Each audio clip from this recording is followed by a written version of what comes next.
Ini adalah kisah sebuah bangsa yang jarang diceritakan. Bayangkan, sebuah bangsa muncul dari tanah tandus, tanpa kitab suci, tanpa peradaban, tanpa belas kasihan. Tapi dunia gemetar saat mendengar namanya. Mongol. Di bawah Panji Genghis Khan, mereka menyapu Asia dan Timur Tengah dengan api dan darah.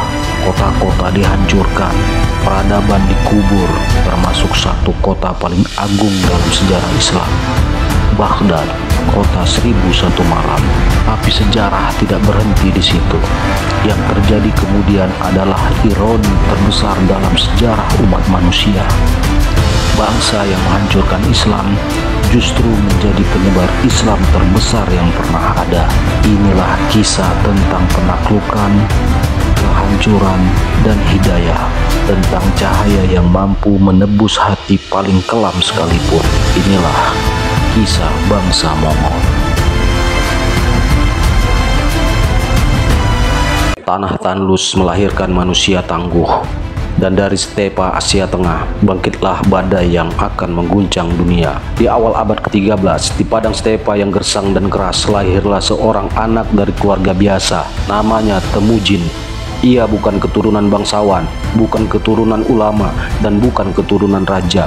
Tapi sejarah sedang menulis bab terbarunya lewat tangan bocah ini. Namun hidup tak memberinya kemudahan. Dunia memberi luka lebih dulu sebelum mahkota kekuasaan. Sejak kecil hidup Temujin penuh luka dan kehinaan. Ayahnya diracun, keluarganya diasingkan, ia hidup terlunta, dihina, diburu, bahkan oleh kaumnya sendiri. Di usia belasan tahun, ia sudah merasakan pahitnya dikhianati dan ditinggalkan. Namun dari penderitaan itu lahirlah tekad baja. Dengan kecerdasan, karisma, dan kekuatan mental yang jarang dimiliki manusia, Temujin tak memilih untuk menyerah. Dari penderitaan, ia menempa kekuatan. Satu persatu musuh menjadi pengikut. Temujin mulai menyatukan suku-suku Mongol yang selama ini terpecah dan saling berperang. Perlahan bendera perlawanan berubah menjadi Panji Persatuan, dan seluruh stepa tunduk di bawah satu Panji. Pada tahun 1206, Temujin dinobatkan sebagai Genghis Khan, penguasa segala manusia.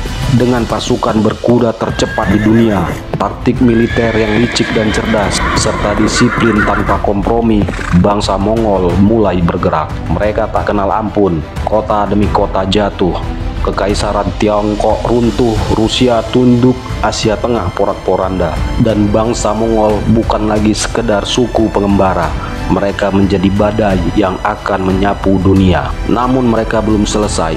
Pandangan mereka kini tertuju ke satu wilayah besar. Setelah timur dan utara ditundukkan, kini arah kuda Mongol mengarah ke barat, ke jantung dunia Islam. Genghis Khan awalnya tidak berniat menyerang. Ia mengirim utusan dagang, membawa pesan damai dan tawaran kerjasama. Tapi sang penguasa Khwarazm, Shah Ala-ad-Din Muhammad, justru menyambut dengan kecurigaan dan kesombongan. Ia mengira Mongol hanyalah bangsa barbar yang mencoba menyusup ke wilayahnya dengan kedok perdagangan. Shah menangkap dan membunuh para utusan, lalu mempermalukan mereka di depan umum. Sebuah penghinaan yang sangat besar bagi bangsa Mongol. Dan bagi Mongol, menghina utusan sama dengan menghina Khan, sama dengan menantang perang. Tahun 1219, badai pun datang. Pasukan Mongol menyerbu tanpa ampun. Kota demi kota dihancurkan. Sungai-sungai dipenuhi mayat dan jejak Khawarizm dihapus dari sejarah. Inilah pertama kalinya Islam dan Mongol bertemu, dan hasilnya adalah bencana besar. Namun kehancuran yang sesungguhnya masih menunggu di satu kota yang jadi simbol kebesaran dunia Islam, Baghdad.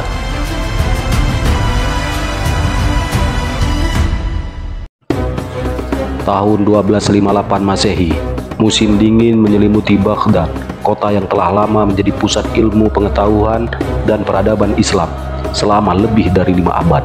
Disinilah Baitul Hikmah berdiri, rumah bagi ribuan manuskrip kuno dan tempat di mana ilmuwan muslim menerjemahkan ilmu pengetahuan dari Yunani, Persia, hingga India. Namun hari itu langit Baghdad berubah kelam. Debu dan asap menghitamkan cakrawala, menggantikan langit biru yang biasa menyambut pagi. Dari kejauhan, 150.000 pasukan Mongol yang dipimpin oleh Hulagu Khan, cucu dari Genghis Khan, bergerak mendekat. Mereka mengepung kota selama 2 minggu penuh, mengisolasi Baghdad dari dunia luar. Ketika tembok-tembok yang kokoh akhirnya runtuh, tak ada belas kasihan. Rumah-rumah dibakar habis, masjid-masjid yang penuh sejarah dihancurkan. Para ulama, qori, dan warga sipil tak berdosa dibantai tanpa ampun. Wanita diperkosa, anak-anak tak terkecuali menjadi korban kekejaman. Mereka yang bersembunyi di masjid atau rumah sakit berharap akan perlindungan, namun tak satu pun dari mereka selamat. Sungai Tigris yang selama ini menjadi saksi bisu peradaban gemilang itu berubah menjadi lautan darah dan tinta.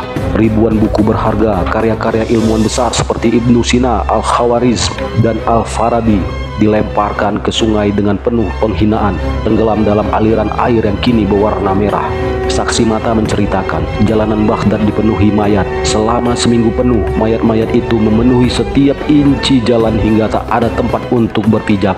Bau busuk mayat bercampur dengan udara dingin musim dingin yang menusuk hingga ke tulang. Khalifah terakhir, Al-Musta'sim, dibungkus dalam karpet lalu diinjak oleh kuda hingga nyawanya melayang. Tragisnya, dia adalah pemimpin yang tidak mampu menyelamatkan rakyatnya.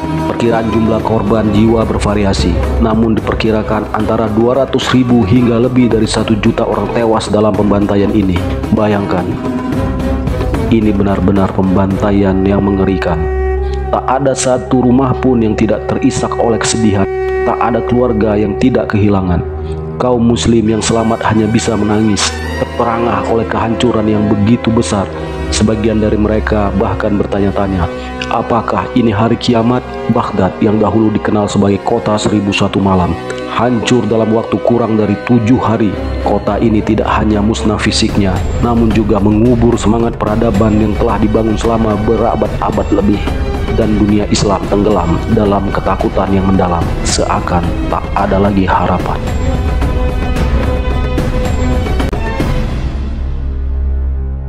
Saat dunia dilanda badai penaklukan Mongol, saat istana-istana runtuh dan peradaban-peradaban tua dibakar menjadi debu, satu sosok berdiri di tengah badai itu, bukan sebagai penghancur, tapi sebagai jiwa yang tengah gelisah mencari cahaya.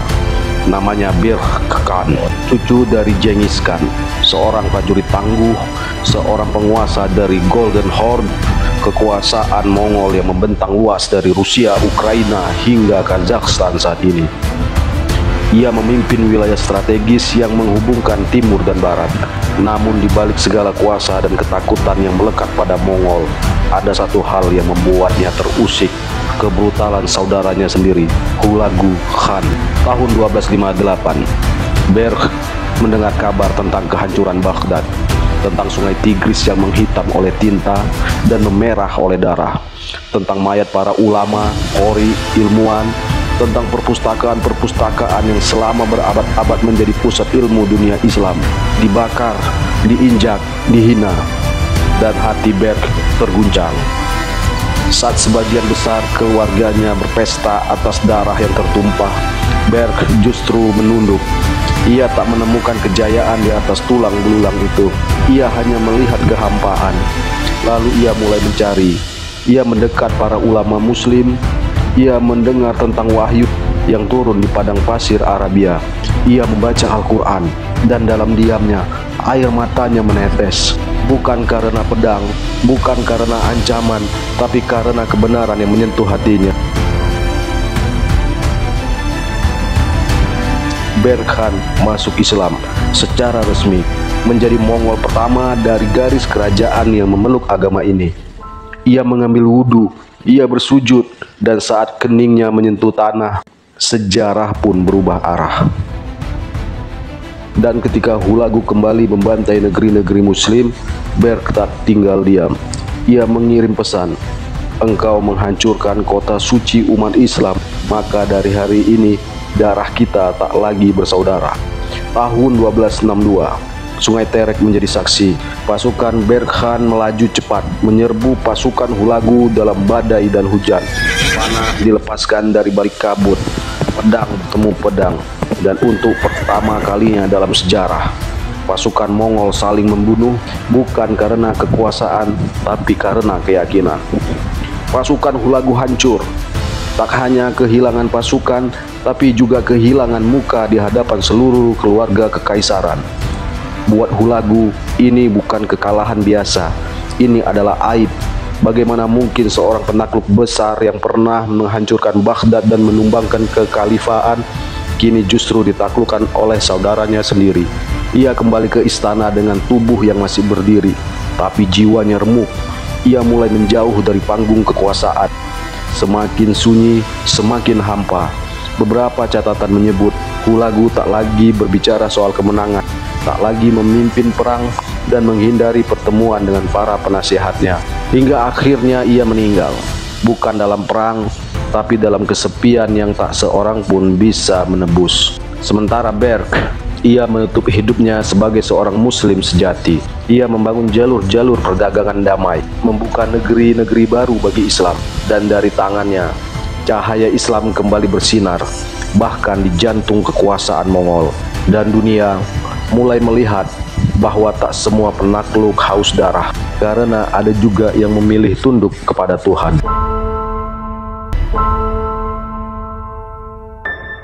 Ayahnya adalah penakluk yang ditakuti seluruh dunia Islam. Dialah Hulagu Khan, panglima Mongol yang menghanguskan Baghdad, membantai jutaan jiwa dan mencampakkan peradaban ke dalam kegelapan. Namun sejarah seringkali mempermainkan darah dan garis keturunan. Dan kali ini, putra sang penghancur justru memilih jalan yang tak pernah diduga siapapun. Namanya Ahmad Teyhuider. Sejak kecil, ia menyaksikan sendiri kekejaman ayahnya.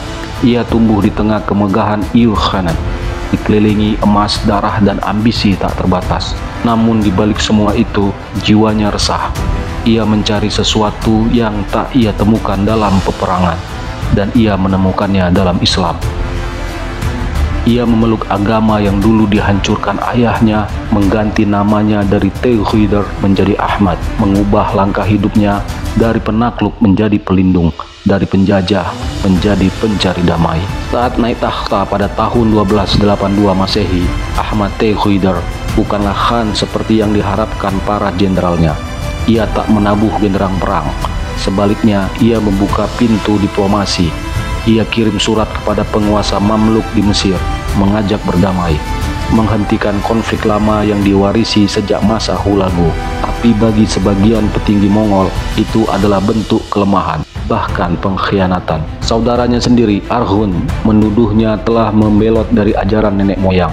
Dalam waktu singkat, Ahmad dikhianati, diturunkan paksa, dibunuh secara diam-diam. Ia mati muda, namun warisannya tak mati, karena percik kecil yang ia nyalakan menjadi bara yang menyala dalam jiwa para penerusnya. Beberapa tahun setelah kejatuhannya, Ghazan Khan, pewaris Ilkhanate, juga memeluk Islam.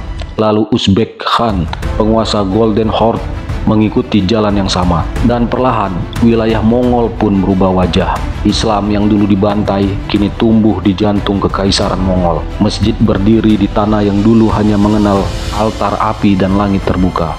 Dan semua itu dimulai dari keberanian seorang anak yang menolak mengikuti jejak berdarah ayahnya, Ahmad Teyhuider, putra Hulagu Khan, yang memilih iman bukan ambisi, yang mati dikhianati tapi menang dalam sejarah. Saat debu-debu peperangan bangsa Mongol perlahan mereda, sejarah tak berhenti menuliskan namanya. Para khan mungkin telah turun dari kuda, tapi warisan mereka menunggangi waktu. Dari stepa Eurasia, mereka membawa Islam hingga ke Persia, Asia Tengah, dan terus menembus India. Adalah Babur, keturunan langsung dari Timur Leng di jalur ayah, dan Genghis Khan di jalur ibu, yang memulai lembaran baru Kesultanan Mughal.